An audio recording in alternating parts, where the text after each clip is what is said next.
Last Oasis has undergone a lot of changes just with Season 5's release in general. Over the last few days, there has been constant patches and updates to better the game and balance it as they're testing things out. That being said, I will be uploading weekly patch note updates and letting you guys know what the big changes are. For this week, however, it's just going to be about the biggest one. There have been so many changes on a day-to-day basis that I was trying to wait to see if, I can make a more concise video, but I'm not going to go over all the changes because it would take like 10 minutes. I'll just touch base on the biggest ones.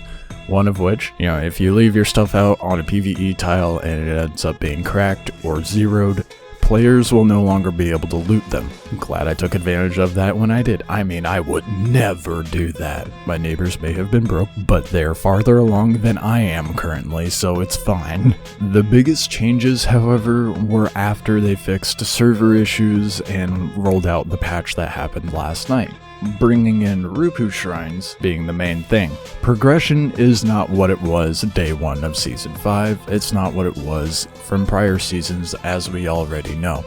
So instead of single-use schematics, you can now take these schematics to Rupu shrines and spend what appears to be a sum of 6 schematics, maybe more. I haven't been able to thoroughly test it out myself, but you need a fair amount of schematics to take to these shrines. They're a one-time use thing, and you find them at the smaller Rupu camps. They look like tiki huts. I'll show an image now, and it will also show you what gear you can learn from these shrines. With that being said, you are not able to choose what gear you get to learn from said schematic. So if you take a simple tool schematic up to the shrine, you don't get to pick which tool you unlock. You just throw it in there and see what you get. And eventually it'll dwindle down and you can unlock everything. The same goes for armor, so on and so forth. Once you have it learned, you won't need a schematic to craft it. However, if you do have a schematic, you get a 15% reduction on resource costs. But that doesn't apply to every resource depending on what you're crafting. For example, if it requires fiber weave and rope, there's no discount on that. Could be dependent on the amount that it requires. I'm not sure, I haven't been able to actually do it myself. I had some people on my Discord run into it, and I also watched a streamer play around with it last night. I just haven't had the time. But you do get reductions on wood, fiber, Rupu vine, the basic resources. So, for those who are crying about the one-time use schematics, here is your band-aid. I will say this will be a nice change as long as they keep it to basic gear like armor, tools, stuff like that. And they are talking about adding more schematics to the list as far as what you can learn.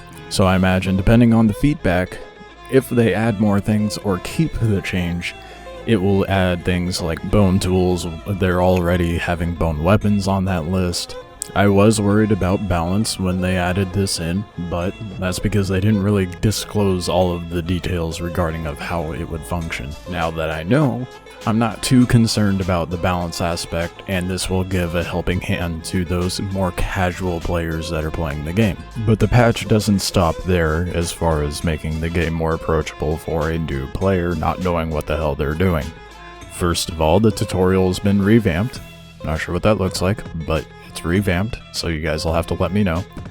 Stamina regeneration has been increased overall. Durability of tools have been increased overall. The sickle has been increased by 200%. Stamina drain for the grapple has been reduced from 25 to 5. I thought that was going to be a bit excessive, but it turns out that still makes it balanced for the sake of preventing rats. So now, we can actually scale the cactus trees without feeling like we're doing a speed run. Walker HP has increased by 750%. When I first saw that number, I thought that was a crazy amount. But turns out it was extremely necessary. Players going into PvP and the bigger PvE challenges, their walkers would be decimated in 20 seconds, and that's not even an exaggeration. So it was very much necessary. If you haven't hopped back into the game, you will likely find your walkers seeming to have like 20% health. So that's why. Unfortunately, the patch didn't make it to where they just spawn in with full health, so if you have a walker already built, you'll have to repair it and use your resources. Thanks, Donkey Crew. Some people find the PvE a little too difficult. Personally, I love the difficulty, I love the challenge. I mean, I'm not struggling too much with it because I'm able to roll out with a freaking Firefly and take things out. But I also haven't done the bigger camps that can knock you out in 20 seconds. Or used to, rather. So they nerfed the skirmishers, they no longer have medium jabs, they just use light javelins. And they won't do that flanky bullshit where they hit you from behind. The struggle devs are having with that sort of balance is they can't make a change without upsetting one side or the other. PvP has been a challenge for them to balance, so they put in crude things to make it so where they can just observe and watch what's transpiring, watch longer battles between players. That way they can actually have a better understanding of what they need to change and how they need to change it. So it's going to be a little rough around the edges in Last Oasis, but for a good reason. Don't go in expecting a complete game when you go to play an alpha, you know? It's being tested out, it's not finished.